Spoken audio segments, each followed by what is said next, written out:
This podcast is sponsored by nobody.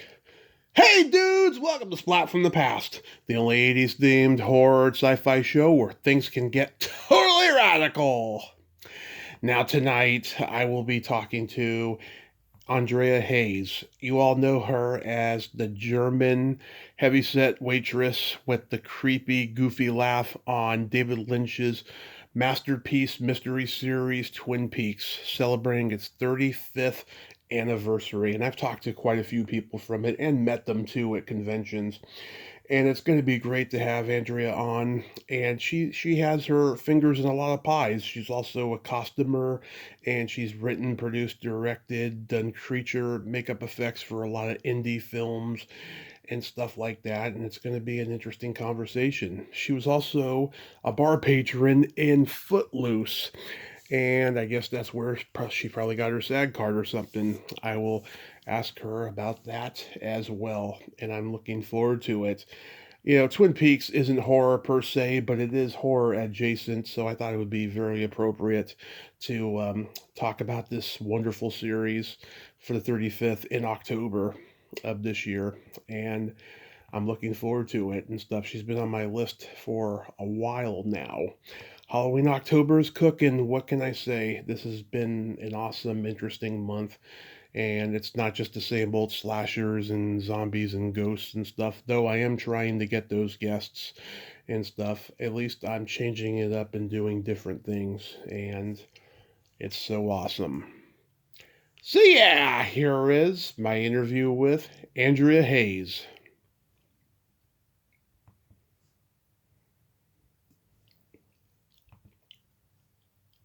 So, going back in time, I read that when you were 7, you saw the ghost in Mr. Chicken, and your siblings tried to recreate the bloody organ scene in your basement. Yes, it was beautiful. Oh my God. So, that planted the seed for you to Yeah, be in showbiz? well, because I mostly do behind the scenes. Acting, as I do, a weird thing.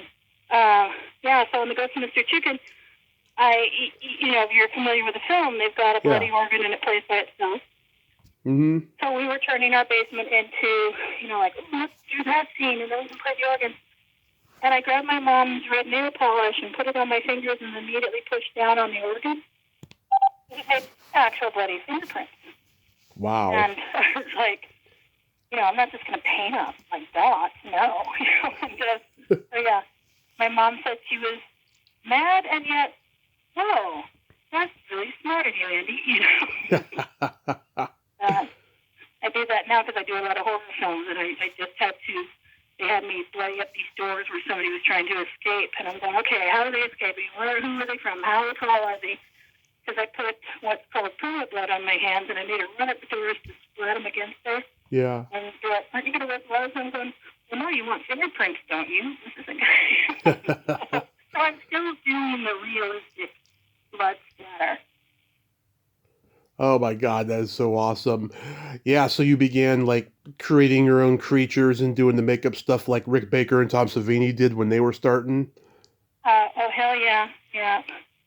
I got to go to a class with Rick Baker, and I was just like, I'm not worthy. Can I just stare at you? Was he like a big influence on you?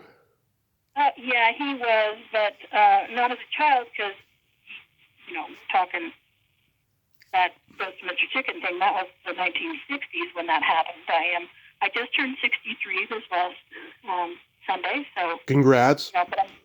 But I'm already reading on the 64-year-old level, so I'm very proud of myself. Did you like Don Knotts movies a lot growing up? Hell yeah. Don Knotts. I mean, he had some great, Yeah, The Shakiest Gun in the West. Yeah. Just, like, Ghost of Mr. Chicken's got a soft spot in my heart, though. That was, yeah. Yeah, The Reluctant Astronaut.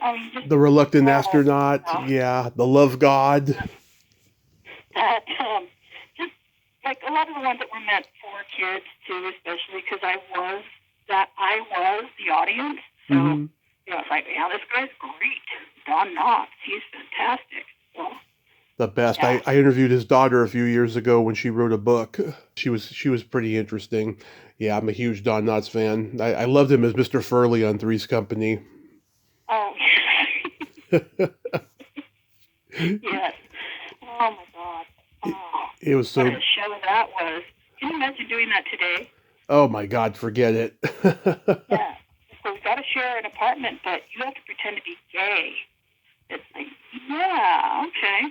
It's accepted now. Yeah.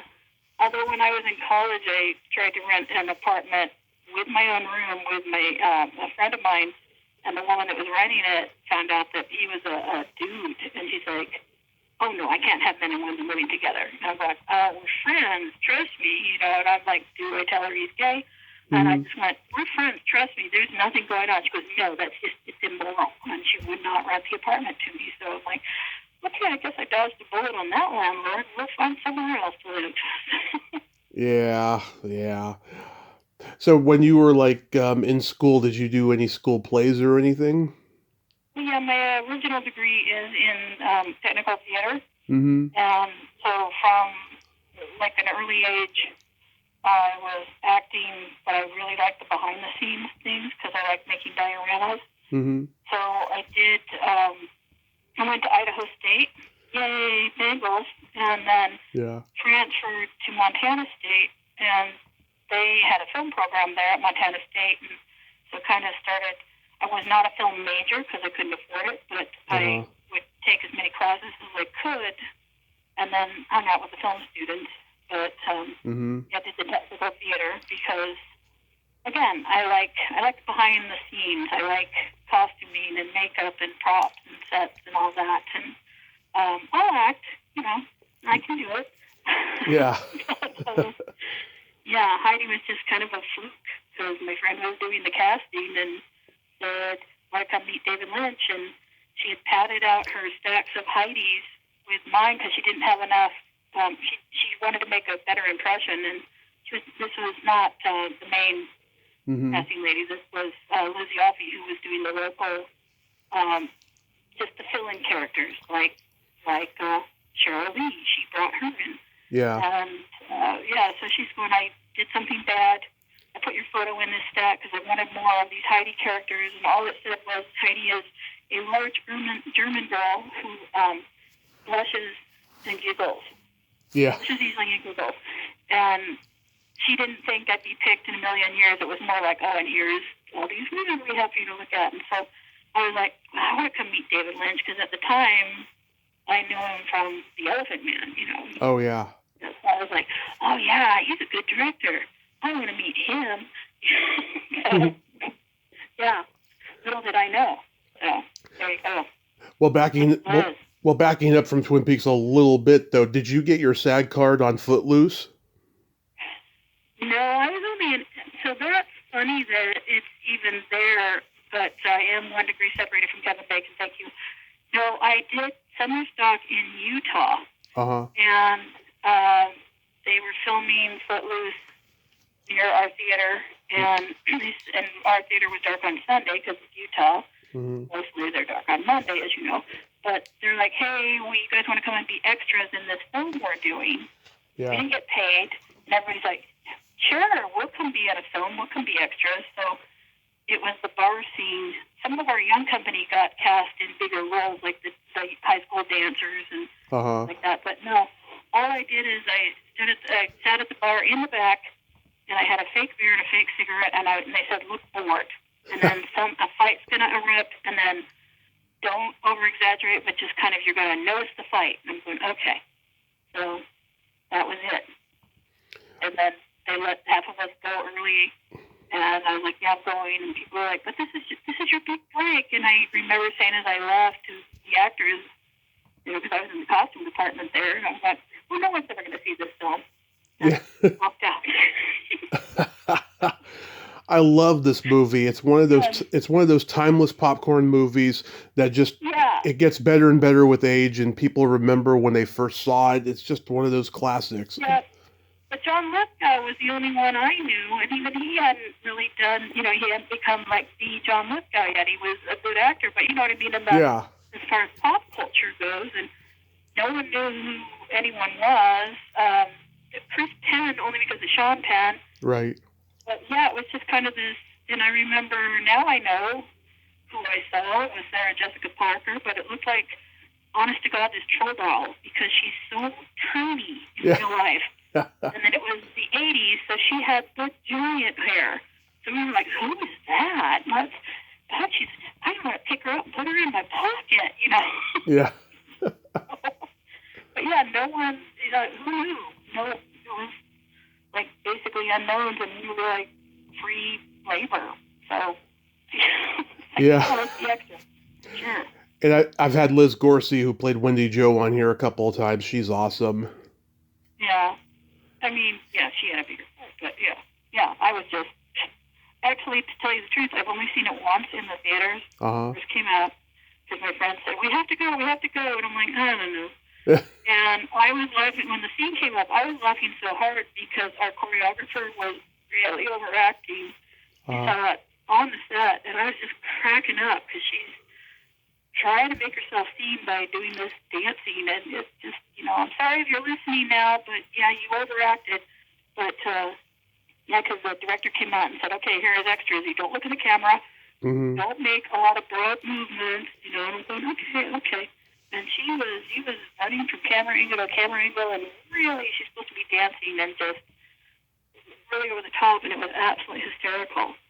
So, seeing her. So that's all I remember, is just laughing and going, oh my God, she really was just, making her the extra that's noticed, but for all the wrong music. That's interesting. I don't even know if you can see me.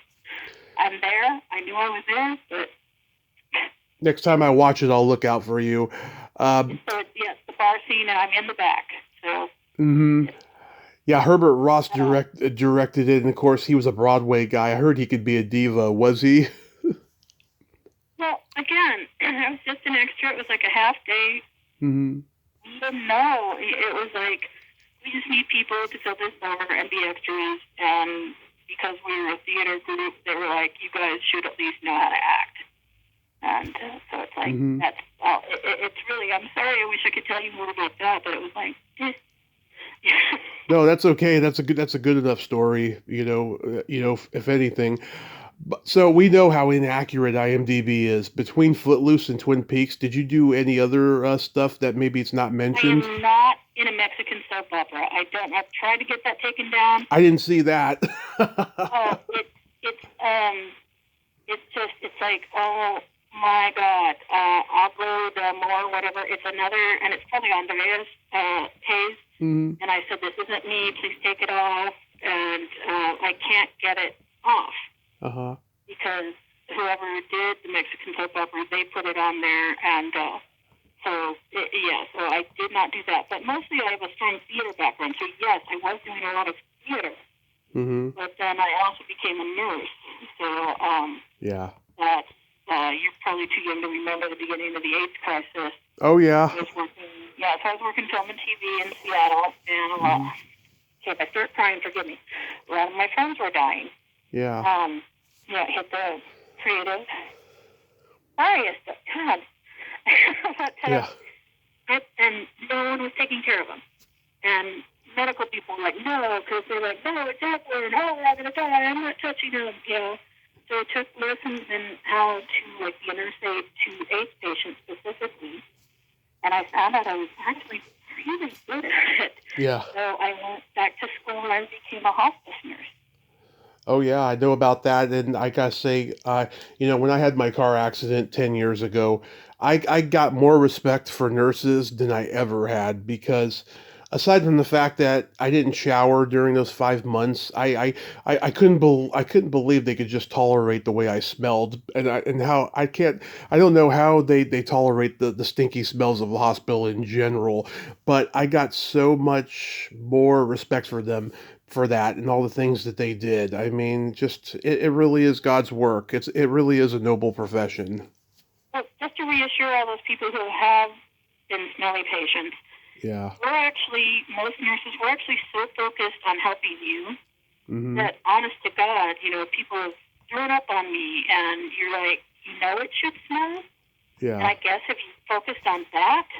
But I'm like, oh my gosh, oh, are you okay? Let's get you over here. Let's get, let's figure out why this is happening. And I'm like, oh right, I'm covered in vomit. Yeah. So you don't really, you don't really notice. There are some like overwhelming odors, and that's usually rot. And Yeah. you just put a little mentholatum in your nostrils. But we're mostly focused on helping the person because obviously they're suffering, and so Right. you can't just be going, yeah, you stink. I'm not gonna touch you. That's not a good nurse. So Yeah. if that helps all the patients out there who have ever worried about nurses thinking they were gross. We're there to help you and not worry about it. That's so wonderful. That's a great way to look at it. So now you get on Twin Peaks, and by this point, David had bounced back with Blue Velvet after the Dune experience.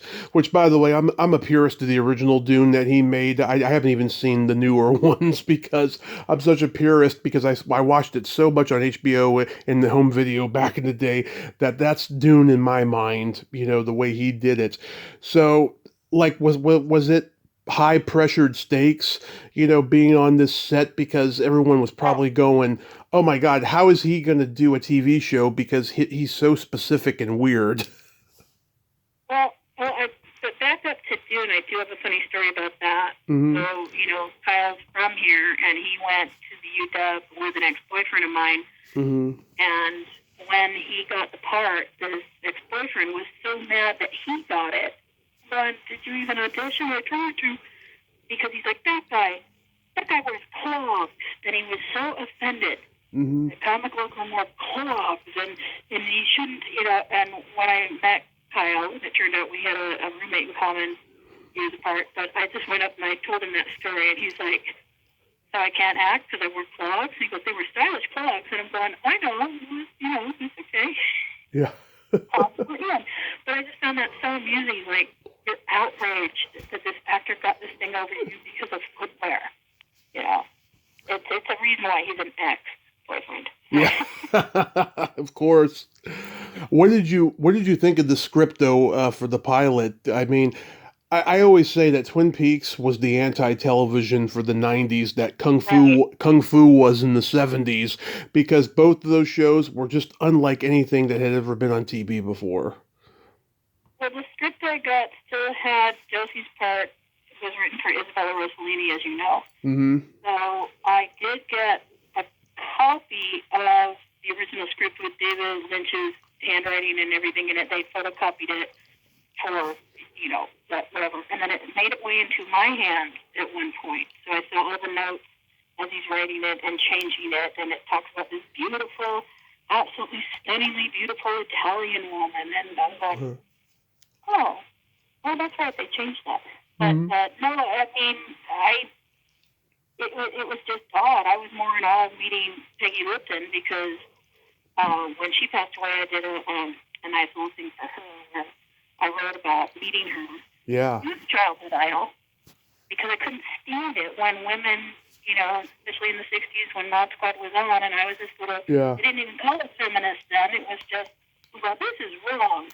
Why is that woman crying in the corner when the gun's right there? Pick up the gun and take the fight back. Or why are you following? It was just, I got so angry at the woman.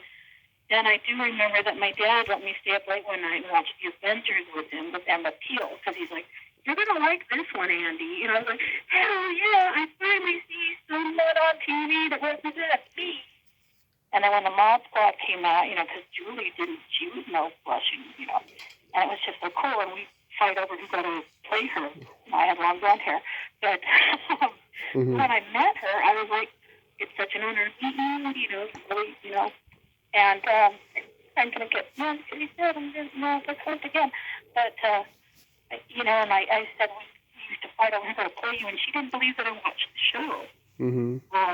I'm like, and she's going, you mean on Nickelodeon? I'm going, no, when it first came out, like, no, you don't know how much you meant to me. And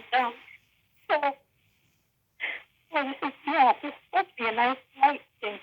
Anyway, so I hummed the theme song and I started running, and, in the opening credits, she runs and she's got her hair flying behind her.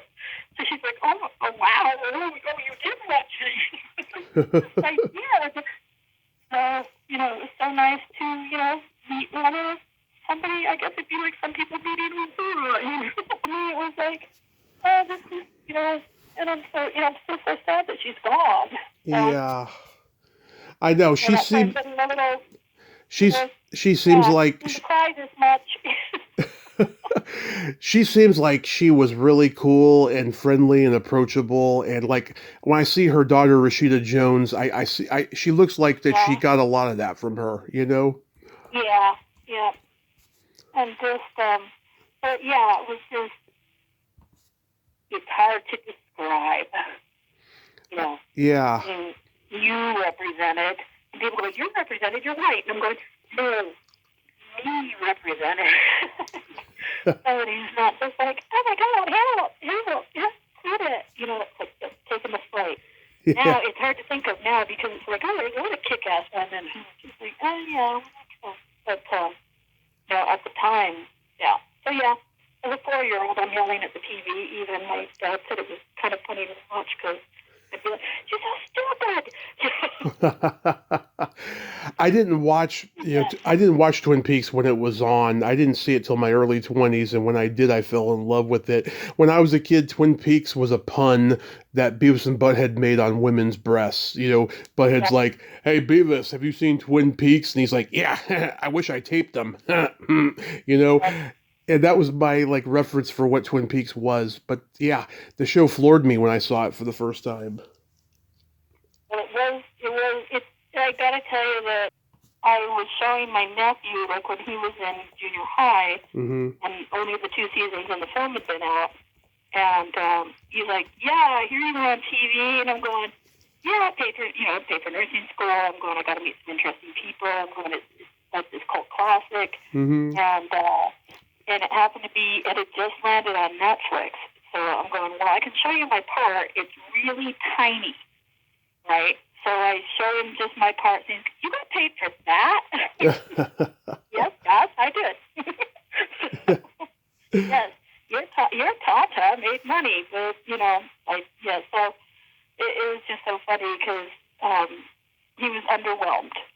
And I said, well, when you're a little older, you can watch the whole series. But now, of course, he's a fan, and he thinks it's cool. And when he meets people, like when he was in college, and his professor was wearing a Twin Peaks shirt, and he's like, oh, yeah, my aunt was in the professor was like, oh, my God. And I couldn't believe that he was going crazy over you. And I'm going, yeah, Josh, I'm a star in some people's eyes. I'm just your eccentric maid Nat. So that laugh, where did that come from? And by the way, I think Rosie O'Donnell ripped you off. Oh, really? Yeah, because that laugh she does for Betty in the Flintstones movie is very similar. Well, it's actually, and it's funny that I mentioned Josh, because when he was little, he did the same thing. It's actually my real laugh for years. It would just embarrass me, because it's when I would either be nervous and do the giggle, or if I was laughing too hard, it would come out. And people would make fun of it, and I'd be like, when I went in for my audition, and I was nervous, and I made a joke, and I did the giggle, but I was totally like, oh, shit. Damn it, Andrea, stop it. Like, can you just learn to laugh like a normal human being? Yeah. And now it's like, okay, sure. People like it. I love that people think it's fake. They know they recorded that, right? And then set it up. I'm going, oh, no. And then when I demonstrate it, they're going, oh, crap. I've met and interviewed members of the cast, Carol Stroiken and Kimmy Robertson and Charlotte Stewart. They've all been on here, and I've met them in person, and I've met Sherilyn and Cheryl Lee. Any good anecdotes about working with any of those people? Oh, well, Carl, I didn't actually have any scenes with him, but when the 3rd season premiered and I got to go to the black carpet event, and he was sitting right behind me. And so people are coming out making speeches and like, if you were involved in this, stand up. So I'm going, okay, well, Angela, I brought my sister as my emotional support person. Yeah. I'm like, well, I get to stand and you don't, so there. So I stand and I turn around and he's behind me, and I just remember I looked at him. I'm going, I love you. You don't know who I am, but I love you. Mm-hmm. Because Lurch and the fireman. I mean, come on. Lurch, yeah. Yeah. I mean, come on. He was great as Lurch. But, Mm-hmm. so yeah, he just kind of like looked at me like, okay. I guess he thought he was safe because it was, a highly secure event. But Yeah. I just remember that I just blurting that out because I'll do that. And I'm going, oh boy. Yeah. So, but yeah, it's and Charlotte Stewart. I sit next to her at the conventions, Mm-hmm. and they, of course, Little House on the Prairie fan. Mm-hmm. And they filmed that in Beatrice, Nebraska, where my mother is from. Yeah. So she went back there to get, an award, and I was just like, it's like, my God, she's like, I didn't know anyone was actually from there. I was like, yeah, she was born there. My mom's from there. So, shout out to Beatrice, Nebraska. And no, it's not pronounced Beatrice. It's pronounced Beatrice. And I'm from Boise, not Bois. Boise. So, yes, I know that the French is Bois, but, it's not the Boise. Give me a break. So, Charlotte, oh my God, Charlotte threw me for a loop. I mean, she is lovely, like Mrs. Beadle on Little House on the Prairie, but she's also very dark and hilariously bawdy if you allow her to be, Yeah. I told her this joke that had her laughing. I said, the difference between a Rubik's Cube and a guy's dick? They both, the more you play with them, the harder they get, and she was laughing so hard at that. And then I go, I don't get it. No, I get it. But yeah, no, she was always very sweet to me at the conventions because some people aren't so nice, and she didn't even know who I was, and she was nice to me. And then she's like, "Oh, you want your this?" I was like, "Yeah." And she's like, "Oh, of course." But she did that to me too. She didn't remember me too the last time I saw her. But yeah, I mean, here I am. I'd have some people who will go nameless. That I'd go to these conventions and they go, "Okay, go sit up there with the celebrities," and I'd go to sit down, and they go, "You can't be here." Go, what? Yeah. I'm going, well, I was told to sit here, and I thought they met. This happened twice, two different people, and I won't say who they are. I'm sure you can figure it out. But I was like, I was told to go sit here. And this is for stars only, and I'm just like, okay, I might not be a star, but I was asked to come here, and so I'm just trying to figure it out. Then the guy who was running the convention came over, and he's like, "Oh yeah, Andrea, I'll take your seat. Thanks for coming again." They never apologized both times. No, those different people never apologized. They just glared and went and sat in their seat. And I'm like, okay, well, sucks for you, I guess. So sorry. Yep. Sorry, I'm not recognizable. That's what narcissists do. They're not capable of apologizing. That's who they are. They're not. And what's funny is both of the people were just kind of, well, that's great. You did this one thing, and that's fabulous. Good for you. Because I think of everything I've done in my life, and I joke, like, do you know who I am? Because I don't, but people who have to say, you know who I am? Yeah. No, nobody's, it's like, but, so it's like twice. If it were it would be interesting if it was the same person, but it was just two people who, Yeah. Now I'm going to compete with the stars. So I did go to the last one that was held in Seattle that I got to go to. It was 2017. One third season came out, so it was huge. Mm-hmm. And they announce you, and they announce as celebrity guest, and I just laugh at that because I'm always like behind the camera, so nobody knows who I am. And so I was walking around filming it for Facebook Live, and I'm going, hey, walking up to strange people, am I a celebrity? Yeah. And so the people who knew me were like, yes, you are, And, so it was just, I don't know, it's weird because I'm not of that world, really. I mean, I have an incredible opportunity to be in the Twin Peaks universe, and I don't take it for granted, but I do sometimes go, man, I would hate to have be like so famous that you can't go out of your house because, you see the way some people are treated. And I'm going, I'm glad I can go around here being anonymous. Yeah. So, even at a convention where I'm a guest. Yeah.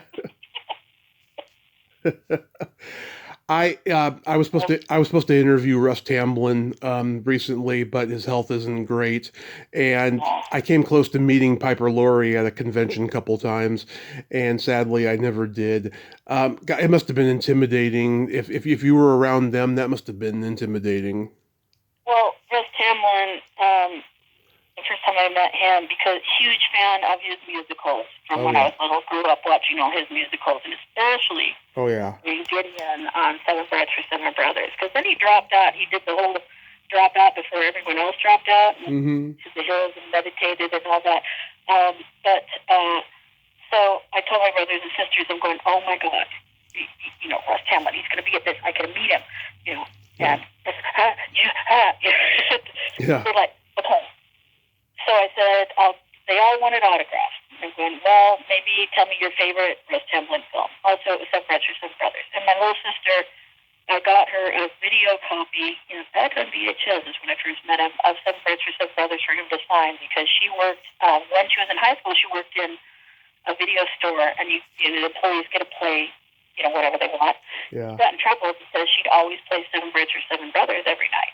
Yeah. She's like, well, when I'm on, that's going to be one of the movies. And so I got her video, and he signed it to it, So it was great. She's got it free. Yeah. But I have a photo, because I kept my hat. They let me keep my hat, and he's got his glasses. So I have a photo where we traded accessories, and I'm wearing his glasses, and he's wearing my hat. So it's just kind of like, we called it the, traditional exchanging of the accessories. Mm-hmm. But he's a genuinely nice guy. You can tell. There's no faking it. Yeah. And quite a gymnast. Just if you've ever seen his little dance. I mean, my God, the man could dance. Of course, you could say that again. It's funny because I was telling somebody on the set where I was like, oh yeah, Russ Tamblyn, he's in this, and they had an old, Teen Beat magazine cover with him on it. All right. And they were laughing. They're laughing. They're going, what? I'm going, yeah, he was huge. Are you kidding? I start naming all these films, when all, the musicals, but all the dancing and all the, Yeah. But are you kidding? He was in West Side Story, for God's sakes, Mm-hmm. And they're like, oh, because they just thought, now he's famous because of Twin Peaks, and I'm going, no, he's famous. Yeah. But very, very genuinely sweet man. So I knew that his health was failing, and I just, Yeah. When Firewalk with Me was being made, did you get to work with Bowie? Oh, my Bowie story. Okay, so in Seattle, a radio station had a Bowie sighting alert that you could call in, and I was like, this is when I was like, God, I would hate to be David Bowie, because I remember he went into Nordstrom's and bought white eyeliner, and so they came up and interviewed the girl that sold it to him, and I'm going, Jesus, what if he's buying hemorrhoid cream? Come on, guys, please give the guy a break. But they had sightings of Bowie, and when I went on set, I was in the makeup chair after him, and the makeup person was just still like, oh my God, it's Bowie, and they had the photos and whatever. It wasn't immediate, so it wasn't like he was walking out, I walked in, because we weren't filming the same day, but I had been in right out. I was the next person to be made up. So she was going on, and I remember thinking, and she's going, you wear the same eyeliner, it's the same eyeliner as him, and she's doing my eyeline. And I remember thinking, gosh, I hope she washed her brushes, because I don't want to get pink eye. And then immediately went, oh, but getting pink eye from David Bowie would be pretty cool. Yeah. That's my David Bowie story. So. Oh my God, that's hilarious. What did you think about the 2017 reboot? I got death threats. Really? Which was so bizarre to me. I mean, well, it was also, when it just came out, no interwebs. You had to be home to watch it unless you got somebody to tape it for you. I mean, and this time around it was so immediate. Yeah. And my friends would send me, they're like, "You're in a clip on YouTube. Somebody posted this clip," and I was okay. And I go, "But you got to read the comments." So a lot of them were not kind to me, but I got like several death threats because they didn't like the third season. Wow. It was a clip with me, and they probably trolled every single thing that came out. Mm-hmm. And but I was like, "So you're going to kill me, a very completely minor character that not even a lot of people aren't even aware of, because you didn't like this season?" Huh. Okay, you clearly have problems, but it was interesting to say the least, and I was like, okay, yeah. But, yeah, Wow. let's go kill this actress. Yeah. Okay, find me, sucker. But yeah, so it was. I mean, it's different. I don't think, having watched the 2 seasons and then the film, I'm going. It's almost like a standalone, and that's why they call it the return, because it's a standalone piece. It's I always say it's like you walked into a painting there. Mm-hmm. You walk into a David Lynch painting, look around. Don't try to understand it. Just enjoy it. Don't try to read too much into it. Just watch beautiful visuals and things. Just just stop it and quit trying to compare it to other things, because that's come on, Right. completely different. So. Wow, that sucks. But hey, Don Murray was in it. That was the last thing he did before his dementia got bad. Yeah. He was very nice. He was a wood carver, so he would show me his wood carving. Wow. He knew that I did pottery and metalsmithing, and so high talent, But so it was fun meeting the different people, because even if you weren't in scenes with them, you're sitting around for a long time, as you know. Oh yeah. So I was like, oh my God, these are amazing, and you just wouldn't expect it of it. If you walked in the room and they said, okay, somebody in here is a wood carver, you might look at, this gentleman looks like if you didn't know them, it's like, well, he's kind of a hippie-looking guy. I'd say that's a wood carver. Yeah. Yeah, but and then Charlotte quilts and makes bags, to sell. It's like, and Amanda Seyfried, she knits. So when I went on the first day, and I always crochet, I went on the first day, and I saw her sitting there, pulling out her knitting needles to go into someplace. I thought, oh, this is where the yarn happens. Yeah. It was very bizarre. They didn't want people to know that, one, it was Twin Peaks being filmed there, because, as you know, it was Rancho Rosa. It was completely under wraps, and I didn't know she was in there until the other couple was going, I think that's Amanda Seyfried. Oh, it is, So, very nice. That's why, and then the other guy who played Toad. Oh yeah. Yeah, Marvin Rosen. He's my friend Adam's uncle. But so we're back there. At one point, we found 3 of us back in the back hiding out because we were allowed to go outside, and we're talking. And Amanda decides to take a selfie with us, and we were not allowed to have our cameras back there. So, oh, she's a big star. She gets to have a selfie. Yeah. Backstage. But I'm like, okay. So she took one, and it sent it to me, and then I've got one, and they made us sign these, holy hell, you had to sign this, any mention that you're in this show. It's $1 million. It's the biggest NDA I've ever signed. Any mention that you're in this show, $1 million for everything, every time. If you leak a photo, if you leak information, leak anything. And that photo made it out because Mara died 2 weeks after. Wow. Water didn't even know that he was in the show. I couldn't tell my buddy Adam, hey, we're with your uncle, So we couldn't tell anyone. My family didn't know.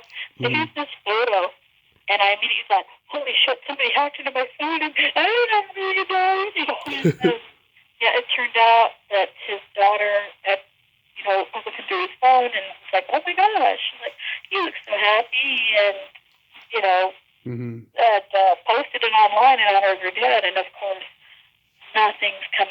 about this, so it was shared widely because it was like this little crumb that made its way out. Yeah. And they quickly shut it down, but fortunately, they're like, oh, she's in it, but they didn't know who she was playing, or, it's like, wait, that's Toad. And what I loved is I saw some comments on, is that Heidi? Nah, she looks too young to be Heidi. Yeah. It's been 25 years. And I was like, well, thank you. Yeah. But yeah, I just remembered, like, my family didn't know, and my friends didn't know, because they're like, we hear that there's something in the third bird. Are you going to be in it? And I'm going, oh, I don't know. And here I am, like, I've already filmed it. And they're going, okay, we're going to get, like, this petition going around to get you on the show so we can show it to whoever's in charge. And I go, oh, guys, don't do that. We're going to do it on Facebook. I'm like, well, don't do that. That'd be so embarrassing, because what if no one remembers? And, just please don't do that. And here I am thinking, I desperately want to tell you that I already filmed it. We're okay. I'm in it. Thank you for your support, guys. Yeah. And then one of the listemen I worked with at a haunted house, and when it finally announced and we could say it, we looked at each other and we started laughing. We're going, oh my God. The other actors were like, what? We were in a show together. But we didn't know, and we couldn't say anything. $1 million. Oh, there you go. Yeah. Yes. Shit. But, so just heavily under wraps. Yeah. Those damn NDAs. So, do you have anything upcoming you can mention? Well, I just did a Seattle 48, Horror 48, for some unexpected productions. I am trying to think what I can tell you, because I've got some things coming up at their NDA, and there is a film that I produced and directed, and with James Ricastani, who does Deputy Jesse. Mm-hmm. Oh, I can announce it. I'm playing the FBI director in The Blue Rose, second season. Nice. So, yeah, I was going, oh, no, wait, that one's been released. I can say that one now. Nice. But no, I have one that's making the festival rounds called Unraveled. I didn't write it, but it's just absolutely wonderful film. I did direct it. It's a short, and probably comedy romp about domestic abuse. No, it's actually very horrifying. And do you like directing the most of anything? I just got into it. This one, like the 48th, I direct because no one else wanted to do it. Mm-hmm. And we used to direct theater, but the first time they had me direct the 48, I went, I don't know, guys. I don't really direct films. That's completely different. I produce it. But now I'm like on our group for the 48. I'm the go-to director, whether they like it or not. But I'm always saying, look, if somebody else wants to direct, it's fine with me. But I'm the head writer on our group that we do. And we write under the name of Seven Squirrels in a Zoot Suit. So, because we all get together and get ideas, and then I take all those ideas and go and write the script. So rather than have everyone, the name, I said, it was a joke. Like, let's just call it written by Seven Squirrels in a Zoot Suit. And it stuck. So now we've done several films with the writers are, that. Trying to get an IMDb page for Seven Squirrels in a Zoot Suit, but it's me and some friends of mine. So yeah, there you go. So real quick, we gotta play my secret silly game. This is a series of silly slumber party questions. It's no win or lose, just pure fun. And how the game works is I ask you the question, you answer it, then you ask me that exact same question and I answer it. And feel free to comment on the answers because they might be funny. Okay. And I'm still allowed to swear, right? You can swear all you want. Okay. Andrea, all right, let's do it. Andrea, are you ticklish? Hell yes. I am way ticklish. All right, are you ticklish? Yes, I'm baby ticklish, very squirmy. Is your belly button an innie or an outie? I didn't have a belly button. I was born cesarean. Uh-huh. You have to think about that. It's a lie. I should have a belly button and I was breech. I just like throwing that in. No, it's an innie. Is your belly button an innie or an outie? It is also an innie. What color are your toenails painted? Nothing right now. What color are your toenails painted? Orange and black. It's Halloween time. Oh, yeah. Okay. What would you say is your best personality trait? I don't think I have. I have no personality. You do. I guess I'm going to have to say humor. I like my humor. It's really twisted at times. I love twisted humor. My humor is warped and twisted. I am a sick individual, I will tell you. It is the best way to be, yes. Yes. You haven't heard sick and twisted humor until you've heard hospice nurses doing sick and twisted humor. It's kind of like an act, it's like, okay, we've got to relax, and we're going to do, anyway. So, humor, yes. Sick and twisted, yay, go. And for me, I have empathy and I have no filter. That's the best way to be. I'm a Gemini. What can I say? I'm a Libra. Oh, we get along very well then. If you could have anything named after you, what would it be? Boy. You ever see the Green Berets? The John Wayne movie? Yeah. Yep. And the guy had privy, I interviewed the prostitute they rescue, Irene Sue. So I'm like, God, that'd be... Because I would probably pick something really weird. Okay. Like the... What is it? John Oliver has the dump named after him, and the koala chlamydia rescue, koala chlamydia clinic, whatever, and named after him. And I would want something like that. So I'd have to think of something really twisted, like the Andrea Hays Memorial, whatever. Mm-hmm. Taking suggestions. Yeah, I mean, that sounds pretty good. I mean, for me, I'd like a vibrator named after me. Oh, there you go. Oh, I've got it. The Andrea Hays Memorial Quartz Farm. Yeah, that's a nice one. I like that. Because at one point, I was going to donate my body to a quartz farm, but now they don't need them anymore. So, now I have to think of what else to do with it. So. What's your guilty pleasure? I'm trying to think. A guilty pleasure that would be... I feel no guilt. Like shows and stuff. Anything. I'm going to watch something silly, I'm going to watch it. And then I'm going to watch something serious. Mm-hmm. It's not, so trying to think of something that I would be ashamed to let people know I watched, but then I'd have to tell you, so... Well, I love to watch a raunchy sex comedy movie and eat some pizza while I'm doing it. Oh, do shorts count? Okay, I do know that lately I've gotten into sock puppet, the guys where they take police reports and they animate them. Oh, yeah. Yeah, like live arrest, and so it's like the turtle and everything, and so that, I've really been watching those because sometimes you have to go find the actual one. Because I have to see what this person looks like. Clearly, they're not a flamingo, but I have to see what they look like because this is hysterical. Yeah. So that is my guilty pleasure because I'm looking at arrests. And then my favorite question, is there a stinky smell that just makes you gag? Well, I just had to put bleach in our spinatra red glazed in our pottery studio because it was smelling so bad. It made me gag. Mm-hmm. It's, I guess, like it's organic matter breaking down, like plants where you don't change the water in your base and you forget, and then you have to go change it. That smell. That's just disgusting. Okay.